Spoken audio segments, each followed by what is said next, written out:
हमनी के संस्कृति, हमनी के संस्कार सदा रहे हमनी के साथ। भारत के महान ग्रंथ और काव्य सब के संपूर्ण संकलन सब्सक्राइब करें तिलक। विनंद राय अपन बेटा के नाम कृष्ण रख दिले बाड़न। ऐसन सार्वजनिक सूचना लाके तू कौन सा चमत्कार कैले बाड़ा? तोहार काम रहे ही पता लगावल कि बालक के नामकरण संस्कार कहवा कैलन, के कैलस, के पूजा कैलस, के लोग वहां उपस्थित रहन।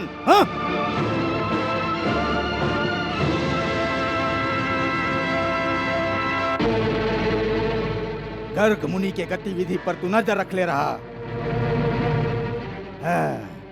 वो कबो गोकुल गैल रहन? जी ना। आश्रम से बाहर कहीं और गैल रहन? जी ना।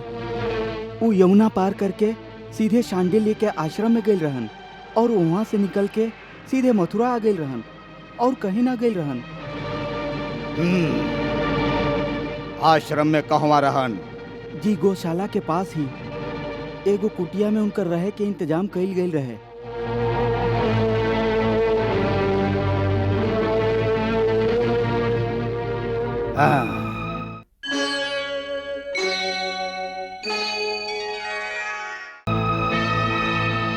एगो बात तो साफ बा महाराज कि यह काम में कोनो गूढ़ रहस्य जरूर बा। थोड़का सोची, साधारण परिस्थिति में नंद के अपन बेटा के नामकरण संस्कार बड़ा धूमधाम से करे। इतना बरिस के प्रतीक्षा के बाद ओकरा घर में संतान भइल हा। एह कारण से ते उत्सव और भी बड़ा होके के चाहत रहे। ना खाली सगा संबंधी बल्कि आस-पास के 10-20 गांव के भोजन करावे के चाहत रहे ओकरा। बाकी ऐसन कुछ भी ना भइल। ऐसे चोर के लेखा चुपचाप अपन बेटा के नामकरण करके गांव वालन से ये कहल कि हमार बेटा के नाम कृष्ण है। ऐसन तो गरीब से गरीब आदमी भी ना करेला। वो भी अपन जात बिरादरी वालन के अपन उल्लास में सम्मिलित करेला।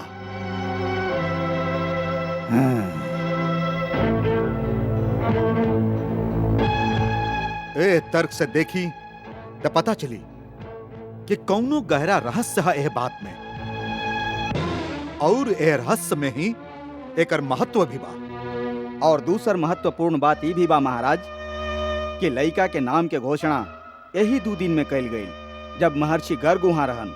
ना तो शास्त्र विधि के अनुसार तो ये नामकरण संस्कार बहुत दिन पहले हो जाए के चाहत रहे। एकर एगो अर्थ बा, एकरा खातिर महर्षि गर्ग के प्रतीक्षा कैल गई। ऐसे ही सिद्ध होखेला कि महर्षि गर्ग के हाथ से ही संस्कार संपन्न भइला।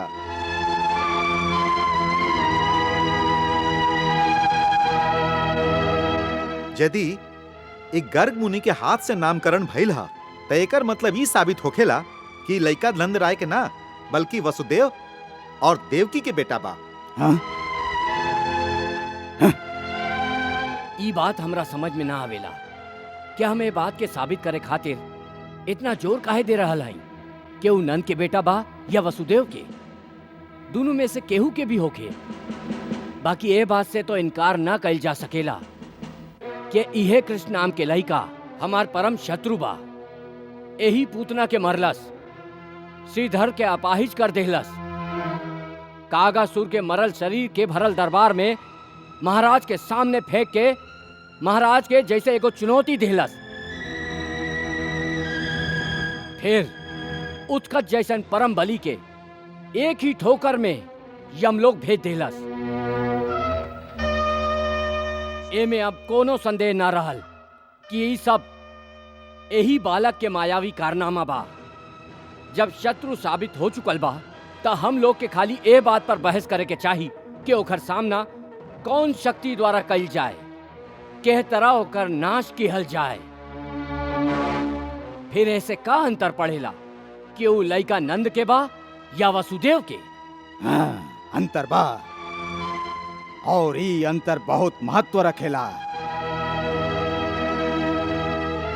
काहे कि यदि नंद के बेटा बा तई खाली कौनो साधारण मायावी शक्ति बा जेकरा विष्णु हमके भरमावे खातिर भेज दिले होई।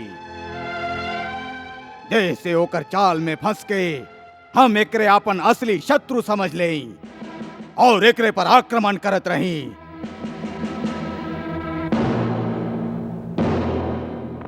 और वो हमार साथी सबके, हमार शक्तियन के एक एक करके नाश करत रहे। और जे असली शत्रु बा वो कहीं आराम से पोसात रहे।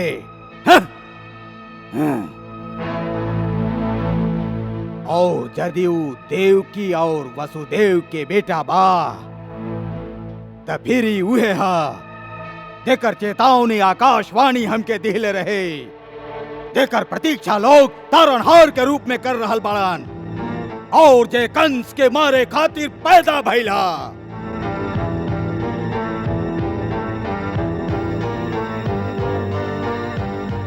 ऐसे ही जानल बहुत जरूरी बा कि देवकी के 8वां संतान एगो लड़की रहल या लड़का। और यदि वो लड़का रहल जैसन की अष्टभुजा देवी हमके बतैले रही तो के हा, कहाँ हा, के कर घर में पल रहल हा।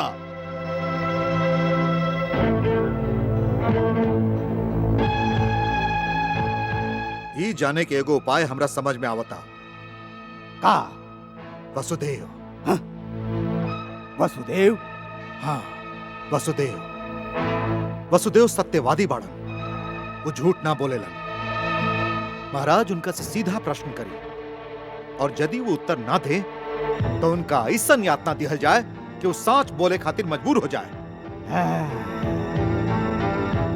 ई बात विचार करे लायक बात जानूर।